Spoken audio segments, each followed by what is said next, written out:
Amados hermanos, un grato placer estar con ustedes una vez más en este día para compartir el mensaje del Señor a través de este estudio que sin duda trae bendición a nuestra vida. Vimos el capítulo 12 acerca de los dones espirituales, el capítulo 13 que tiene relación con aquello y ahora vamos a entrar en este capítulo 14 que nos habla también acerca de los dones espirituales.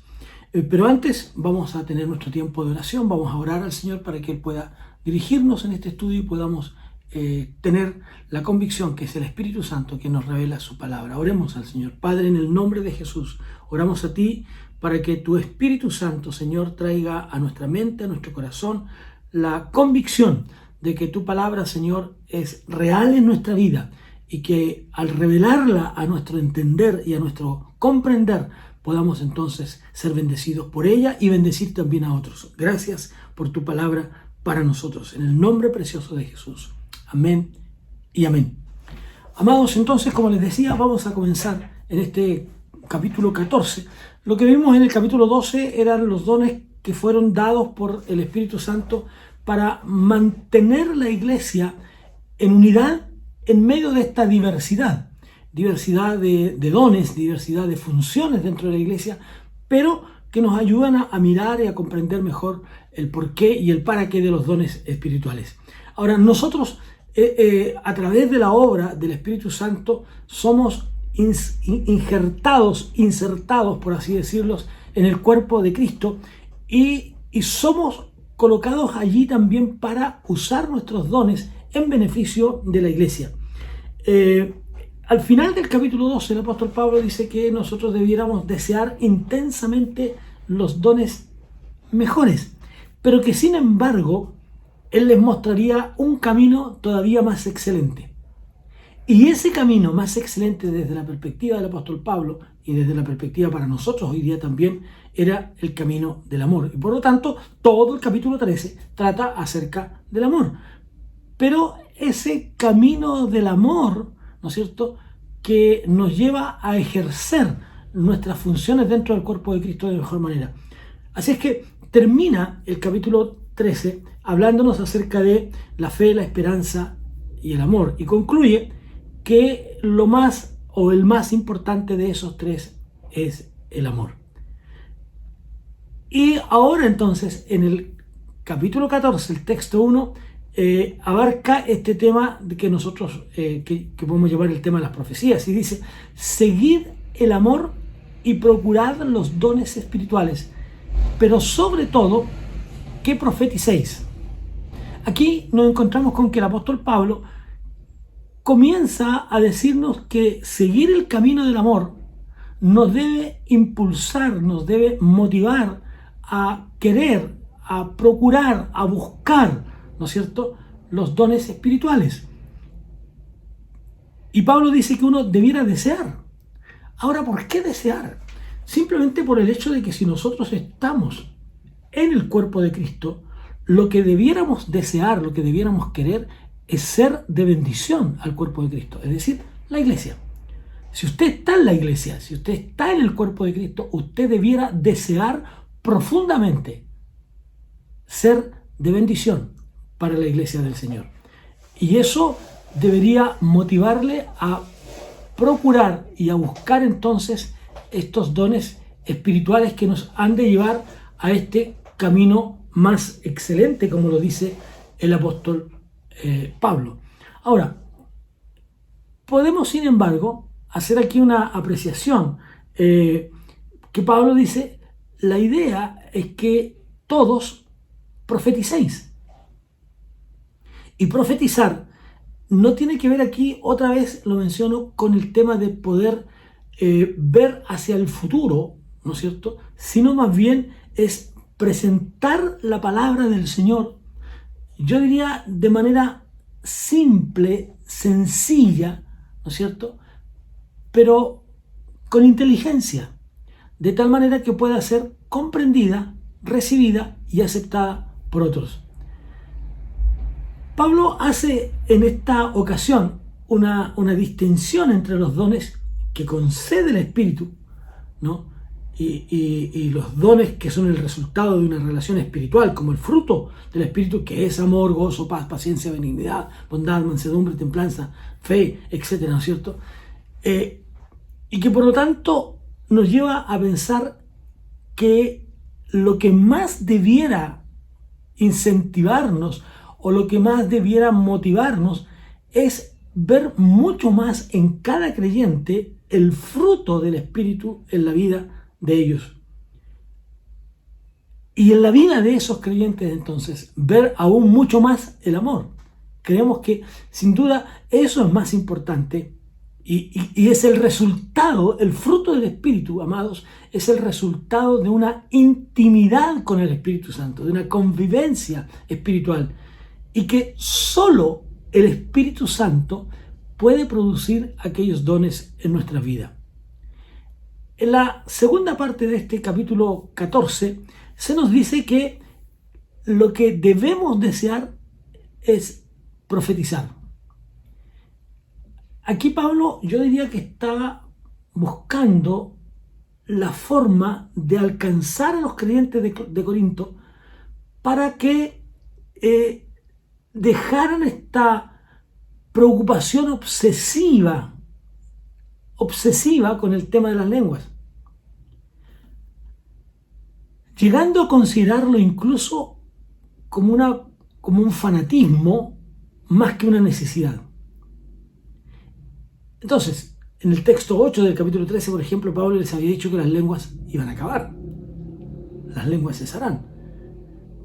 Y en ese sentido, entonces, podemos decir que las lenguas cesarían dentro de los dones espirituales como un don de beneficio para la iglesia, pero podrían continuar en un don de beneficio personal, ¿ya? Otro punto de vista en este sentido es que lo que Pablo estaba diciendo es que las lenguas cesarían al mismo momento que las profecías y el conocimiento, es decir, cuando la iglesia se encontrara con el Señor en su segunda venida. Es decir, tanto las profecías, es decir, la entrega clara, sencilla, inteligente del mensaje, y las lenguas, sería la idea, ¿no es cierto?, van a cesar, van a acabar. En la eternidad no necesitamos profetizar. En la eternidad no necesitaremos el don de lenguas. ¿Por qué? Porque el lenguaje con el que nosotros nos relacionaremos, con el que nosotros nos comunicaremos con Dios, será universal a todos los creyentes. Ya no necesitaremos de aquello. Ahora bien, vamos a ir al texto 2. Dice, el que habla en lenguas no habla a los hombres, dice el apóstol, sino a Dios, pues nadie lo entiende, aunque por el Espíritu habla misterio. Es decir, si nadie podía entender el mensaje que se estaba entregando a través de esas lenguas, las personas no debían hablar en una lengua que no entendiera a los demás, a menos que alguien pudiera interpretarlas. Aquí vemos que el apóstol Pablo le está dando, diríamos, y está colocando el acento en tres dones importantes: la profecía, las lenguas y la interpretación de las mismas. Entonces, la Biblia no le dedica tanto tiempo, ¿no?, al don de lenguas, excepto en estos 3 capítulos. Y lo menciona en otros textos de las Escrituras, pero como dije, no hay un énfasis mayoritario en todo el texto bíblico. Por ejemplo, en Marcos capítulo 16, texto 17, en Hechos capítulo 2, lo mismo en el 10 y en el 19 del libro de los Hechos. Pero ya lo dijimos, que en el día de Pentecostés, en casa de Cornelio, los discípulos, los seguidores de Jesús, hablaron una lengua extraña para ellos, pero conocida para los demás. los demás podían entender la profecía, podían entender la predicación del mensaje, porque se les estaba entregando en la lengua natal, en su propio idioma. Y eso hacía entonces comprender la profecía, el mensaje de Dios, y llevaba a las personas a ese encuentro personal con el Señor. También en Éfeso, los discípulos de Juan, después que Pablo predicó el Evangelio, ellos también hablaron en lenguas.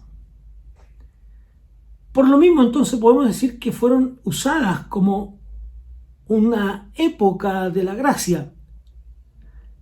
Y cada vez que fueron usadas es en relación a ese hecho, al hecho de que las personas escucharan mencionar la profecía, el mensaje de la palabra en la lengua en la que ellos habían nacido.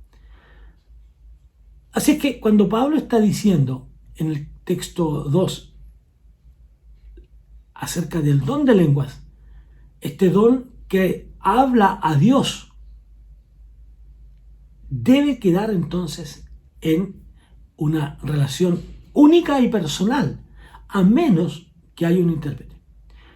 Luego añade, en el texto 3 dice, pero el que profetiza habla a los hombres para edificación, exhortación y consolación. Fíjense la diferencia aquí. El que habla en lenguas habla a Dios. Es decir, no habla a su semejante, no hay una edificación para la iglesia. Él está hablando con Dios.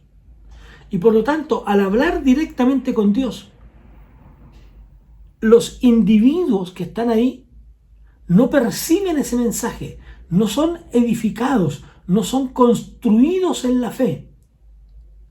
Sin embargo, Pablo dice, el que profetiza habla a los hombres.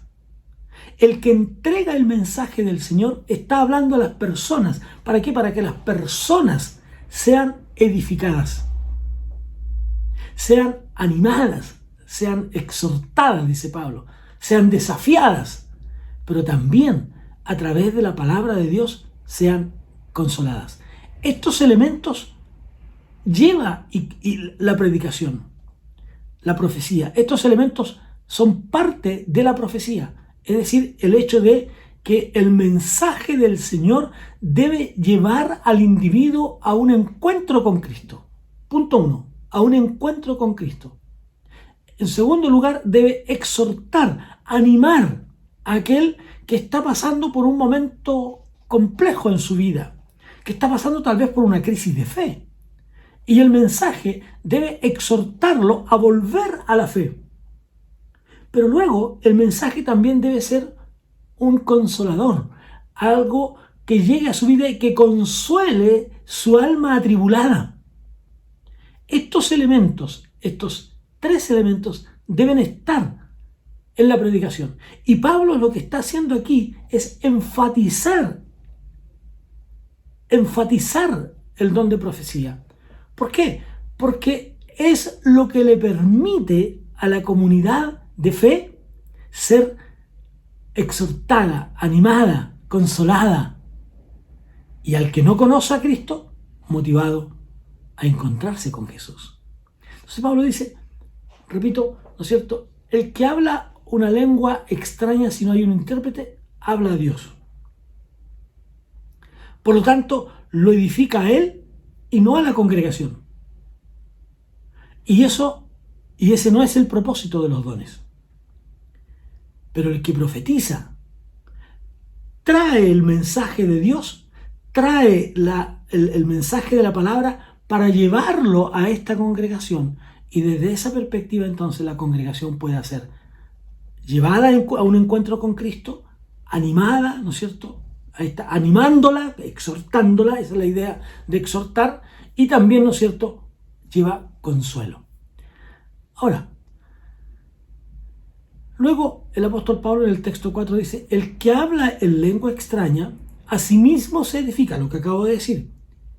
Pero el que profetiza, aquí Pablo está explicando el texto, ¿no? el que profetiza edifica a la iglesia, lo que acabamos de mencionar. Yo desearía, dice Pablo, que todos vosotros hablarais en lengua, pero más aún que profetizáis. Porque mayor es el que profetiza que el que habla en lenguas, a no ser que las interprete para que la iglesia reciba edificación. La profecía tiene que ver y consistía y tenía que ver con la exposición de la palabra de Dios. Entonces Pablo aquí lo que está diciendo es que el deseo de mi corazón, el anhelo de mi corazón es que ustedes hablen lenguas, es que ustedes sean edificados en esta relación íntima con Dios. Pero en realidad lo que más deseo, lo que más anhelo es que ustedes puedan profetizar, es decir, puedan predicar, puedan llevar el mensaje de consolación. La palabra de la cruz consuela. La palabra de la cruz lleva al hombre a un encuentro con el Cristo de la cruz.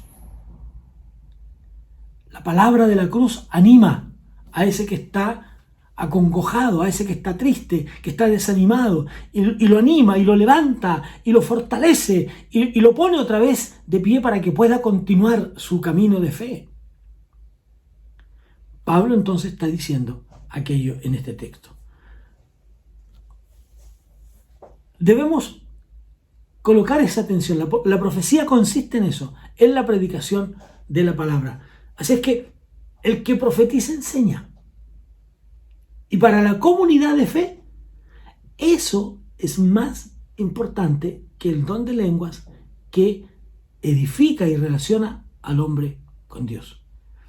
Por lo tanto, cuando nosotros estamos enseñando en la escuela dominical, por ejemplo, o cuando estamos en la predicación del mensaje, lo que estamos haciendo es entregar palabra de Dios de consuelo, palabra de Dios de amor, de perdón, de reconciliación con Dios, pero también palabra de consuelo para que las lágrimas del que ha llegado sean enjugadas por Dios. Ahora pues, hermanos, dice Pablo, si yo voy a vosotros hablando en lenguas, ¿qué les aprovecha? Si no os hablo con revelación, con conocimiento, con profecía o con doctrina. A ver, hermanos, dice Pablo, hagamos el siguiente ejercicio. No. Si yo llego hablando a ustedes en una lengua extraña, en una lengua que ustedes no conocen, en una lengua que a ustedes audiblemente no les dice nada, ¿de qué sirve? ¿No? ¿De qué sirve? ¿Qué les va a aprovechar eso? ¿Los va a ayudar? ¿Los va a animar? ¿Los va a exhortar? En consecuencia dice, lo que tengo que hacer, tengo que hablarles en un idioma conocido. Luego entonces dice, ciertamente, las cosas inanimadas que producen sonidos como la flauta o la cítara, si no dieran notas distintas que se pudieran distinguir, ¿cómo se sabría lo que se toca en la flauta o con la cítara? Y si la trompeta diera un sonido incierto, ¿quién se prepararía para la batalla? ¿Cómo los hombres se encontrarían con Dios si reciben una profecía, un mensaje, una predicación en una lengua que no entienden? ¿Se arrepentirían de sus pecados? ¿Irían al encuentro de Dios? ¿Serían confrontados con su pecado para recibir el perdón de Dios si el mensaje no lo entendieron? Si la predicación va en una lengua extraña que alguien no conoce, ¿será consolado, dice Pablo? ¿Le llegará? Si la enseñanza de la doctrina es en una lengua extraña, ¿podrá ser de edificación? Entonces Pablo dice, esto es lo mismo que un instrumento que está construido de un material inerte, que no tiene vida, pero que debe emitir sonidos diferenciados el uno del otro. Qué interesante es, amigos, cuando el director de una orquesta es capaz de distinguir todos los sonidos de los instrumentos que se están usando. Y él puede decir que hay tal o cual instrumento que no dio la nota adecuada, que incluso pudo haber tocado en la nota, pero el sonido está defectuoso. Por lo tanto, cada instrumento no solo debe ser tocado en la nota adecuada, sino que el instrumento debe entregar el sonido correcto que le corresponde a ese instrumento. Y de ahí entonces que Pablo dice, como la flauta o la cítara, si no dieran notas distintas, si no dieran sonidos distintos, que podamos distinguirlas, ¿cómo podríamos saber cuál es la flauta y cuál es la cítara? Y si la trompeta diera un sonido incierto, si el sonido de la trompeta, aunque se toque en la nota correcta, da un sonido no comprensible, ¿podrían los soldados prepararse para la batalla? Entonces, no solo tenemos que nosotros ser el instrumento adecuado, tenemos que estar en sintonía con Dios para que la nota que demos sea una nota correcta y el sonido que emitamos sea correcto. Entonces, tenemos que tener ese cuidado.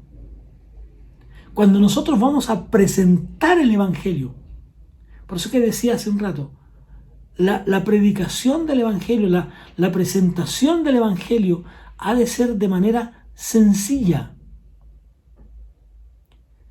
No, muchas veces rebuscamos palabras. A veces los predicadores buscan palabras para dar a entender que saben mucho. Pero aquí no tiene que ver con cuánto sabe el predicador, con cuánto sabe el que profetiza. Lo importante es que el que está escuchando entienda con claridad el mensaje. Que le llegue con toda claridad. Ese es el objetivo, ese es el propósito. Así también vosotros, dice Pablo, si por la lengua que habláis no dais palabra bien comprensible, ¿cómo se entenderá lo que ustedes dicen? Porque sería como si hablaran al aire. Usemos el sentido común, dice Pablo. ¿Cómo vamos a hablar? ¿Cuál es el mensaje que vamos a entregar? Y si nosotros entregamos ese mensaje, entonces ha de ser un mensaje que llegue al corazón de los demás. Y lo agrega, dice, tantas clases de idiomas hay seguramente en el mundo y ninguno de ellos carece de significado. Pero si yo ignoro el significado de las palabras, seré como un extranjero para el que habla. Y el que habla será como un extranjero para mí. Así pues, ya que anheláis los dones espirituales, procurad abundar en ellos, que sirvan para la edificación de la iglesia. Es decir, nunca debemos perder el objetivo último. Y ese objetivo último es que la iglesia sea edificada. Por lo tanto, usted puede tener el don de lenguas, sin duda. Si no hay un intérprete, ese don de lenguas servirá para usted en su relación personal con Dios. Por lo tanto, lo recomendable es que usted lo hable, lo disfrute en lo privado, porque usted está siendo edificado. No es para jactanciarse de que usted habla en lenguas. No es así. Es para que usted pueda ser edificado, y lo es a través del don de lenguas. El don de lenguas es real, existe como tal. Pero si no hay un intérprete en la iglesia, ha de ser la expresión, el diálogo íntimo entre usted y Dios. Si hay un intérprete, entonces esa ha de ser de bendición para la iglesia. Hay muchos idiomas en el mundo, dice Pablo.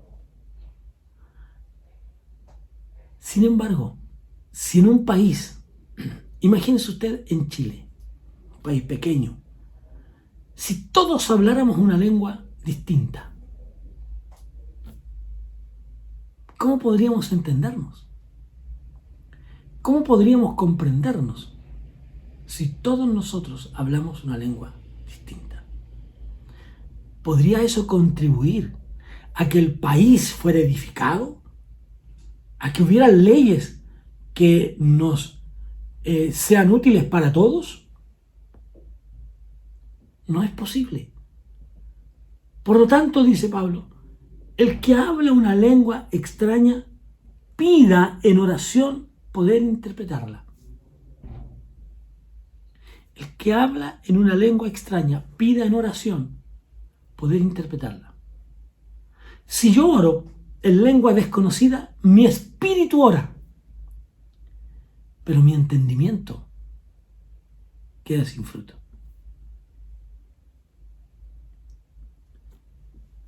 Esto debemos llevarlo en el sentido de que si el entendimiento quedaba sin fruto, incluso podría no estar beneficiado ese hermano. Y hay que tener cuidado por eso. ¿Qué pues? Dice Pablo. Oraré con el espíritu, pero oraré también con el entendimiento. Cantaré con el espíritu, pero cantaré también con el entendimiento. Porque si bendice solo con el espíritu, el que ocupa el lugar de simple oyente, ¿cómo dirá amén a tu acción de gracias? Pues no sabe lo que has dicho. ¿Cómo tu oración, cómo tu alabanza bendecirá a otro, al que está a tu alrededor, en el culto público? ¿Cómo tu oración va a bendecir a otro si no entiende? ¿Cómo dirá amén si no está entendiendo ese mensaje? Y luego dice, tú a la verdad bien das gracias, pero el otro no es edificado. Doy gracias a Dios que hablo en lenguas más que todos ustedes, pero en la iglesia prefiero hablar 5 palabras con mi entendimiento para enseñar también a otros que 10.000 palabras en lengua desconocida.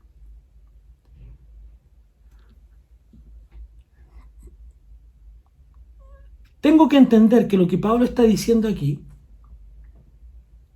va, yo diría, en 2 caminos. Uno, en que él había hablado en una lengua, vamos a hablar, divina. Es decir, él y Dios. Pero por otro lado también podría estar relacionado también con lo que había ocurrido en Pentecostés. Que sin darse cuenta, sin hablar él un dialecto, al estar en un lugar determinado, él pudo compartir el mensaje, porque Dios usó sus labios en una lengua que él no conocía. Podemos tener estas 2 veredas. Por un lado, que él sí hablaba una lengua divina, vamos a decir, ¿no es cierto? Pero que también él estaba hablando, evangelizando, profetizando, predicando, como usted quiera llamarlo, en algún momento, en una lengua que él no conocía. Entonces, sin embargo, dice, cuando estoy entre creyentes, entre hermanos que hablan un mismo idioma, simplemente lo que tengo que hacer, aunque hable muy poco, ¿no es cierto? 5 palabras, dice, con mi entendimiento, pero que logre enseñar a otros, lo prefiero antes que 10.000 palabras que los demás no entienden. Luego dice, hermanos, no sean niños en el modo de pensar. sino ser niños en cuanto a la malicia y maduros en cuanto al modo de pensar. No piensen como niños. Yo diría que aquí Pablo lo hace un poco con dureza, pero a la vez con un poco de sarcasmo. Ya antes lo había llamado carnales, inmaduros en el conocimiento de Dios. Aquí le está diciendo, no piensen así. Y así entonces el apóstol Pablo sigue tratando esto. Ahora, ¿cuál es lo importante que es en la iglesia el orden para el ejercicio de cualquier don? Y los dones han de ser realizados al interior de la iglesia. Cuando usted usa su capacidad que se ha convertido en un don para un beneficio propio, entonces ya no es un don. Es un oficio que usted aprendió para obtener un recurso. Y Pablo dice, si toda la iglesia se reúne en un lugar y todos hablan en lengua extraña y entran recién convertidos o incrédulos, ¿no dirán que ustedes están locos? Si pasa gente por fuera del templo y ve que todos están hablando en una lengua extraña más encima, ¿no van a decir que ustedes están locos? Ahora, si todos profetizan, si todos están hablando al mismo tiempo, ¿podrá la persona ser edificada? ¿Podrá entender el mensaje para encontrarse con Cristo? Por eso Pablo dice, hermanos, cuando ustedes se reúnen, hagan y coloquen cada elemento dentro de su liturgia. ¿Alguno tiene salmo? Es decir, ¿alguno canta? Recuerden que para ellos, en aquel tiempo, los salmos eran seminarios. Entonces, simplemente cante. Pero cante usted primero. Porque si usted canta, otro enseña y otro habla en lengua en el mismo momento, nadie va a entender. Por eso que uno cuando lee en Romanos, ¿no es cierto? Cuando Pablo dice, os ruego hermanos por la misericordia de Dios que presentéis vuestros cuerpos en sacrificio vivo, ¿no? Agradable a Dios, porque es el culto racional, es decir, un culto entendible, ¿no? Entonces, ¿tiene algunos salmos? Cante a Dios. ¿Tiene alguna palabra de doctrina? Entréguela, enséñela. ¿Tiene alguna lengua? ¿Tiene revelación? ¿Tiene interpretación de esa lengua? Entréguela. Para que entonces haya edificación. Si nosotros decimos, por ejemplo, en nuestra normalidad de culto o de actividad del día domingo, por ejemplo, en nuestra congregación, para los que no nos conocen y nos están viendo, decirles que tenemos en la mañana, a las 10:30 de la mañana, lo que llamamos nuestra escuela dominical. Y allí lo que estamos haciendo es enseñar a los hermanos, a cada uno, los grupos etarios que tenemos en nuestra congregación. Los niños, los adolescentes, los jóvenes, los adultos, etc. Entonces, allí está. Pero luego en el culto colectivo cantamos, oramos, leemos las Sagradas Escrituras, se entrega el mensaje de la palabra del Señor. Cada elemento estos dentro del culto para edificación de la iglesia. Ordenados. No van todos juntos. Si alguien, dice Pablo, añade después, versículos 27-28, si alguien habla una lengua extraña y que sean dos o a lo más tres por turno, es decir, hable de uno por uno, pero que haya un intérprete. Y si no hay intérprete, aquí Pablo es muy fuerte, simplemente cállese. O baje la voz. Porque diríamos de manera tal vez y respetuosa incluso, Dios no es sordo, le va a escuchar.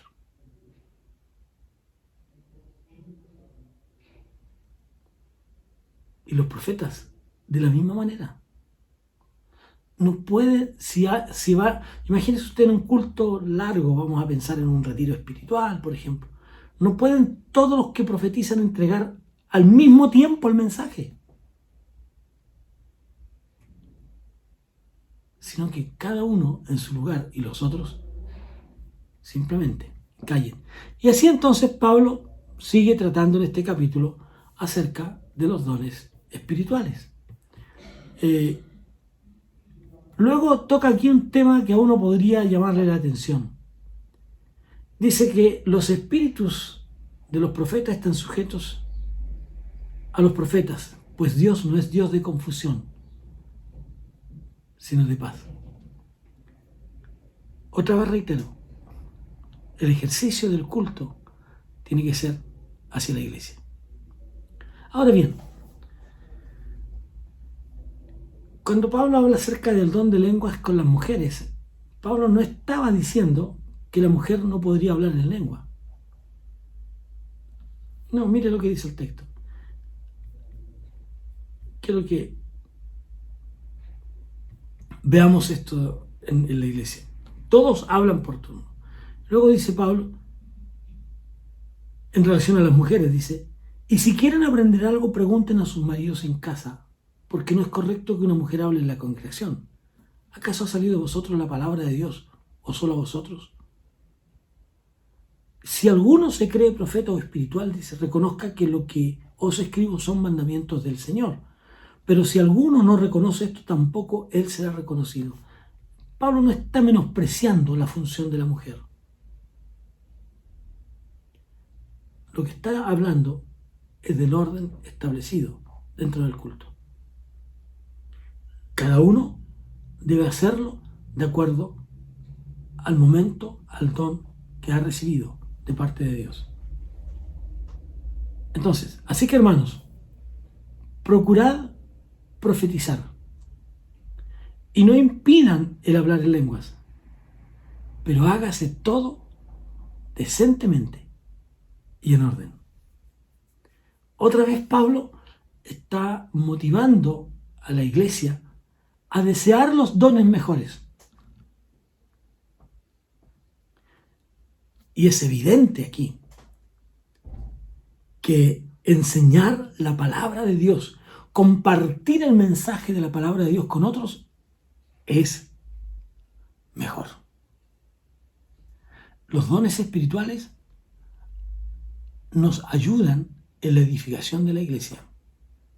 La profecía nos ayuda para que aquel que está fuera de la iglesia entienda el mensaje redentor de Jesucristo.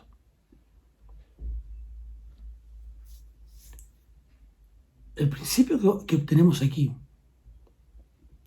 es que el ejercicio de los dones ha de guiarse, ha de llevarse de una manera apropiada y en el orden que la misma iglesia determine. Pero cuando oramos, dice Pablo, oremos con entendimiento, porque las vanas repeticiones no sirven. Cuando el Señor Jesús dijo a los discípulos, cuando ustedes oren, no usen vanas repeticiones. No piensen que serán oídos por su palabrería, sino que cuando ustedes oren, entren en su aposento y cierren la puerta. Y vuestro Padre que está en lo secreto recompensará en público. Pero en cuanto a las oraciones que nosotros tenemos en público, también deben ser con entendimiento, tanto para el que ora como para el que escucha la oración y participa de este culto colectivo, de tal forma que pueda, con un amén, decir, sí, yo estoy de acuerdo con esa oración. esa oración me interpreta. Esa oración está diciendo exactamente lo que yo querría decirle a Dios. Amén, que así sea. Oraré con el Espíritu, pero oraré también con el entendimiento. Desead los dones espirituales, pero por sobre todo, desead que profeticéis. Que Dios nos bendiga. Oremos para concluir nuestro estudio de hoy e invitarles para la próxima semana en el capítulo 15 de Primera de Corintios, para que continuemos nuestro estudio de la palabra del Señor. Padre, en el nombre de Jesús, gracias porque hoy, una vez más, como cada semana, hemos podido estudiar, analizar brevemente tu palabra y tratar de comprender de una mejor forma lo que tú tienes para nosotros. Muchas gracias en el nombre precioso de Jesús. Amén y amén. Que Dios les bendiga y nos encontramos la próxima semana en el mismo horario y por el mismo canal de YouTube. Un abrazo grande para todos.